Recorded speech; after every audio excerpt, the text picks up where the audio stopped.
Bleeding Kansas, the prelude to civil war. Unraveled. Bleeding Kansas became a battleground for America's soul following the Kansas-Nebraska Act of 1854.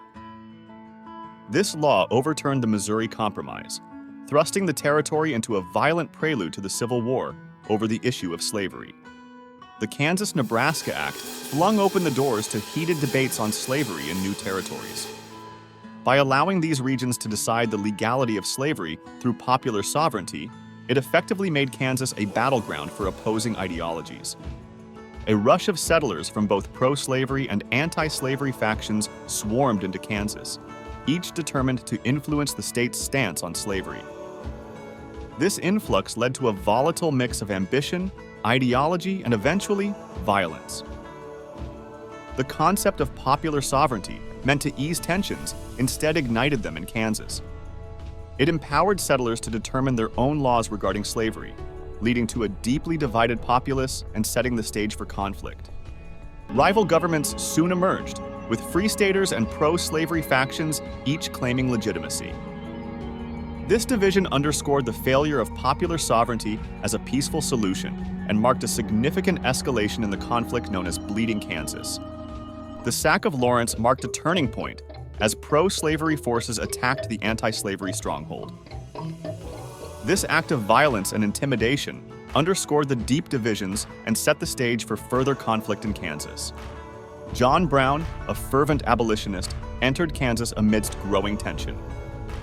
His presence and actions would later symbolize the violent struggle against slavery, highlighting the extremes to which individuals would go in this ideological battle. The Potawatomi Massacre, led by Brown as retribution, saw the night turn bloody.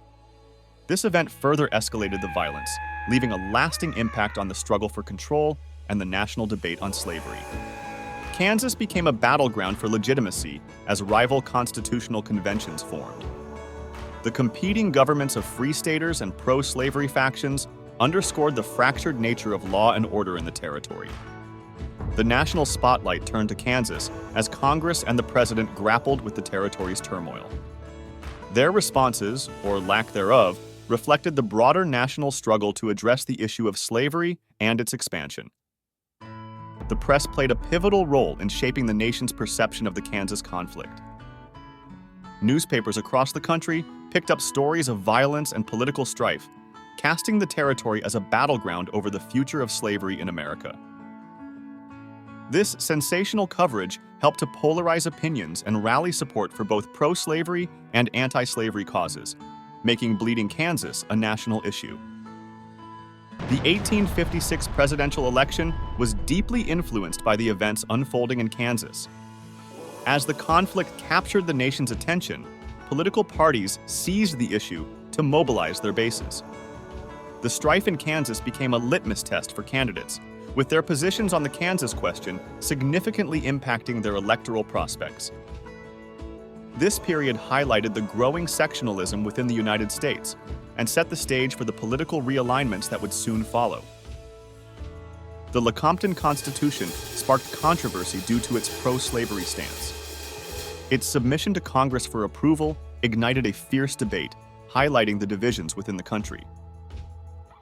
The rejection of the Constitution by Kansas voters, despite its initial support from President Buchanan, demonstrated the contentious nature of the issue and the desire for a free state among the settlers.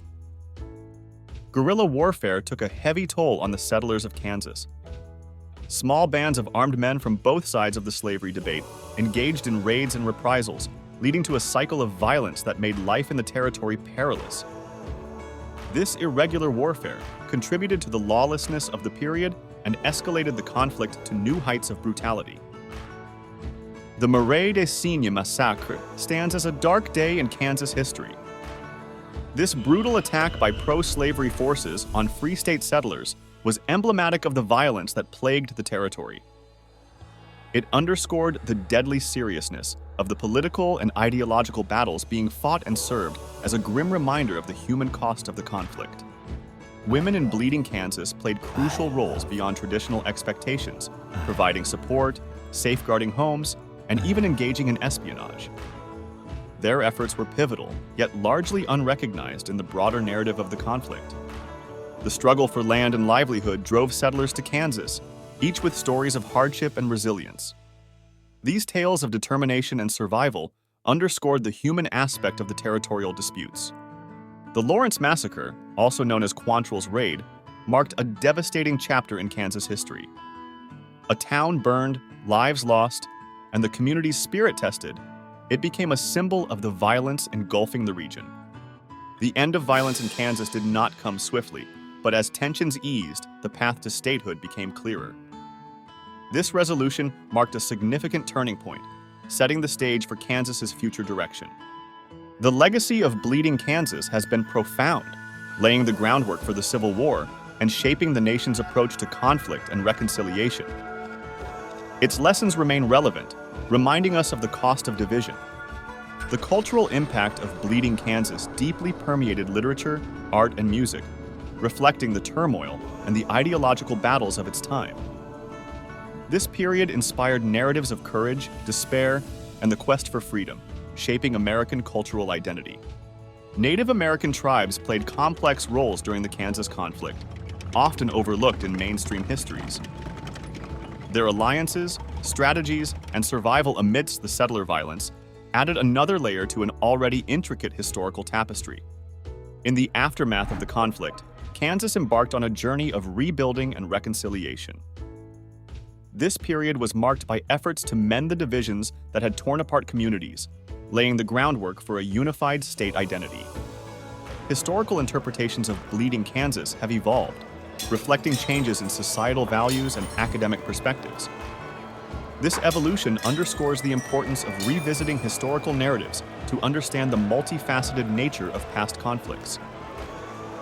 Bleeding Kansas remains a poignant chapter in American history, memorialized through monuments and remembered in ceremonies. These acts of remembrance play a crucial role in acknowledging the sacrifices made and the lessons learned, ensuring that history's echoes are not forgotten.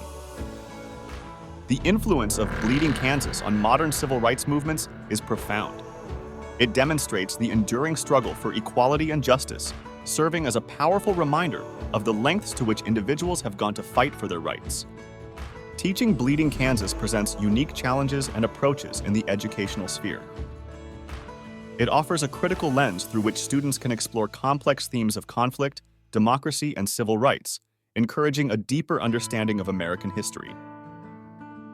Personal narratives from Bleeding Kansas, including diaries and letters, provide an intimate glimpse into the heart of the conflict. These first-hand accounts offer invaluable insights into the human experiences behind historical events, making history palpable and relatable. The international perspective on Bleeding Kansas reveals its global significance. Abroad, it was seen not just as a domestic dispute over slavery, but as a pivotal moment in the broader fight for human rights and dignity. Reflecting on the lessons of Bleeding Kansas underscores its relevance to contemporary issues of division and reconciliation. It reminds us of the importance of dialogue, understanding, and the ongoing quest for a more equitable society.